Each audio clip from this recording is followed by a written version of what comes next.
এই মোবাইল ফোনটি চালু হচ্ছে না, গরম হয়ে যায়। তো পাওয়ার সাপ্লাই লাগালেও পাওয়ার সাপ্লাই 0 হয়ে যায়। তো আমি দেখাচ্ছি আপনাদেরকে আবারও, যে দেখুন পাওয়ার সাপ্লাইটা আমি লাগিয়ে নিচ্ছি এখানে। তো পাওয়ার সাপ্লাইটা লাগানোর পরে আমরা রিডিং দেখতেছি, এখানে রিডিং থাকার কথা, সে জায়গার মধ্যে 0 হয়ে যাচ্ছে, অর্থাৎ একদম 0, অর্থাৎ ফোনটি শর্ট হয়ে যাচ্ছে এবং সিপিইউ আইসির জায়গাটা প্রচণ্ড গরম হয়ে যাচ্ছে। অন্য অন্য জায়গার থেকে শর্ট হলে অল্প গরম হইতো, কিন্তু সিপিইউ আইসিটা যখন গরম হয়ে যায় তখন বোর্ডটার অর্ধেকটা পরিমাণ গরম হয়ে যায়। এই যে দেখুন আমি এটাকে খুলে সিপিইউ আইসিটা চেঞ্জ করব, দেখাচ্ছি আপনাদেরকে। এই যে উপরের যে টিনটা আছে এটাকে খুলে নিতে হবে, কারণ আইসিটা এর নিচেই আছে। যে দেখুন আমি হিট দিয়ে এই উপরের যে টিনটা আছে অর্থাৎ স্টিলটা এটাকে খুলে নেব। তো খোলার সময় অবশ্য খেয়াল রাখতে হবে যে আশেপাশে কম্পোনেন্টগুলো যেন উঠে না যায়। যে দেখুন খুলে নিলাম। নেওয়ার পরে এই মাদারবোর্ডটা আবারও আমি ঠান্ডা করার পরে পরিষ্কার করে নেব এবং আমি কনফার্ম হব যে সিপিইউ এসিটা শর্ট না অন্য জায়গার থেকে শর্ট, এটা আরও ভালোভাবে কনফার্ম হব। যেহেতু আগে থেকে একটা ধারণা নিয়েছি আমি, তারপরেও আমি আবারও চেক করতেছি। যে দেখুন পরিষ্কার করে নিলাম। এরপরে মাদারবোর্ডটা আমি এখান থেকে খুলে নেব। তো মাদারবোর্ডটা খোলার পরে আমি আবারও পাওয়ার সাপ্লাই লাগিয়ে কনফার্ম হব যে গরমটা কোথায় থেকে হচ্ছে। আমি এটাকে মুছে নিলাম। এখন আমি পাওয়ার সাপ্লাইয়ে শর্ট ক্লিয়ার ব্যবহার করব, তবে শর্ট ক্লিয়ার ব্যবহার করার সময় বেশিক্ষণ রাখা যাবে না শর্ট ক্লিয়ার, নইলে আবার লেয়ার পুড়ে যাবে। যেহেতু সিপিইউ এসি গরম হচ্ছে, এই যে দেখুন সিপিইউ এসিটা গরম হয়ে যাচ্ছে। এরপরে আঙ্গুল সিপিইউর উপর দিয়ে রেখেছি, তো প্রচণ্ড গরম হয়ে যাচ্ছে। এই সিপিইউ এসিটা প্রচণ্ড গরম হয়, তো আমি সিপিইউ এসিটা সরাসরি খুলে নেব এখান থেকে। তো একটু পেস্ট লাগিয়ে নিলাম। পেস্ট লাগানোর পরে আস্তে আস্তে চারিদিকে হিট দিয়ে আমি সিপিইউ আইসিটা খুলে নেব। এই যে আমি হিট দিয়ে নিলাম।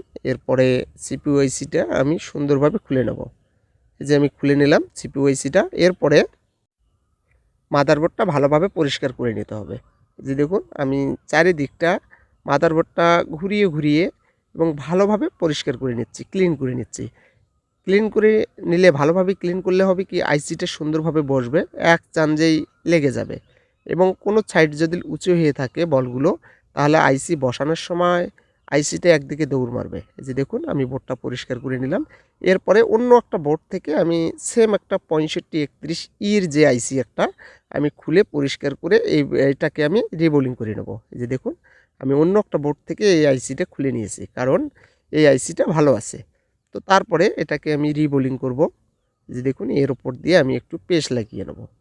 আমি পেস্টটা সুন্দরভাবে এখানে লাগিয়ে নিচ্ছি, কারণ এটা মাস্টার প্লেট নয়, এটা সুন্দরভাবেই উঠে যাবে, এক চান্সেই উঠে যাবে। মাস্টার প্লেট হলে অনেক সময় দেখা যাচ্ছে যে উপর থেকে অর্ধেক বল বেরিয়ে আসে।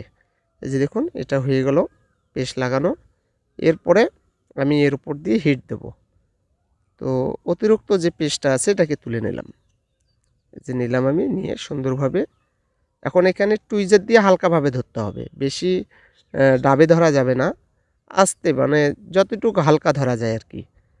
এই যে দেখুন এর উপর দিয়ে আমি হিট দিয়ে প্রত্যেকটা বল উঠে যাচ্ছে সুন্দরভাবে, এক সাইড থেকে বলগুলো উঠে যাচ্ছে এবং প্রত্যেকটা বল আমি তুলে নেব এখান থেকে। আমি হিট দিয়ে বলগুলো তুলে নিচ্ছি, তবে বলগুলো তোলার সময় একদিকেই শুধু হিট দেওয়া যাবে না, চারিদিকটা ঘুরিয়ে ঘুরিয়ে হিট দিতে হবে, নইলে আবার টিনটা ফুলে উঠে যাবে। ফুললে হবে কি ওই বলগুলো মিসিং হয়ে যাবে। এই যে দেখুন বলগুলো উঠে গেল। এরপরে ঠান্ডা করার পরে এখান থেকে আমরা হাতটা উঠাবো। এই যে দেখুন বলগুলো উঠে গেছে। তো আমি এরপরেও একটু পেস্ট লাগিয়ে চারিদিকটা আবারও হিট দেবো। এতে হবে কি যে বলগুলো আছে এগুলো সোজা হয়ে যাবে এবং আঁকাবাঁকা থেকে সমান হয়ে যাবে। এরপরে আমি সুন্দরভাবে পরিষ্কার করে নিচ্ছি। এখন থিনার লাগিয়ে নিছি। এখন আমি একটু ব্রাশ করে আইসিটাকে ভালোভাবে পরিষ্কার করে নেব এবং কনফার্ম হব কোনো প্রকারের বল মিসিং হলো কি না, এই দিকে আমি খেয়াল করব। যে দেখুন প্রত্যেকটা বল উঠে গেছে, কোনো বল মিসিং নেই। তো এটা ঠিকঠাকভাবে কাজ হয়ে গেছে। এরপরে এই আইসিটা আমি এখানে বসিয়ে নেব। আমি একটু পেস্ট লাগিয়ে নিচ্ছি এখানে। তো পেস্ট লাগিয়ে নিলাম। এরপরে আইসিটা ঠিকঠাকভাবে সমান করে এখানে বসাইতে হবে, একদম ঘাটে ঘাটে মিলিয়ে, অর্থাৎ আইসিটা যে পাশে ছিল ঠিক সেই পাশে রেখে আমাদেরকে হিট দিতে হবে। আমি বসিয়ে নিলাম আইসিটা। এরপরে হটগান দিয়ে চারিদিকটাই হিট দিতে হবে। তো আমি হিট দিচ্ছি আইসিটার উপর দিয়ে সমানভাবে, তারপরে একটু পেস্ট দিচ্ছি এখানে। পেস্টটা দিলে হবে কি ভালোভাবে আইসিটা মানে বসে যাবে। এই যে দেখুন আমি হিট দিয়ে নিচ্ছি, আইসিটা বসে গেছে। এরপরে একটু হালকা টাচ করতে হবে আইসিটাতে টাচ করলে হবে কি আইসিটা বসলো কি না এটা বোঝা যাবে। এই যে দেখুন হালকাভাবে দেখলাম আইসিটা নড়তেছে, তো এখন বসে গেছে। তো এরপরে এটাকে ঠান্ডা করতে হবে, ঠান্ডা করার পরে আবারও একটু থিনার দিয়ে ভালোভাবে পরিষ্কার করতে হবে। এরপরে এখন আমি একটু থিনার লাগিয়ে নেব, থিনার দিয়ে ভালোভাবে ব্রাশ করব।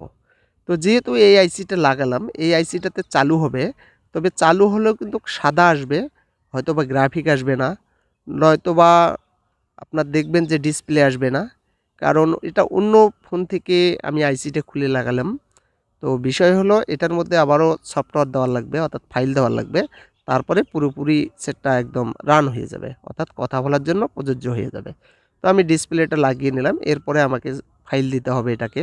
তো ফাইলের কাজগুলো অন্য স্টেপে করতে হবে। এই যে দেখুন আমি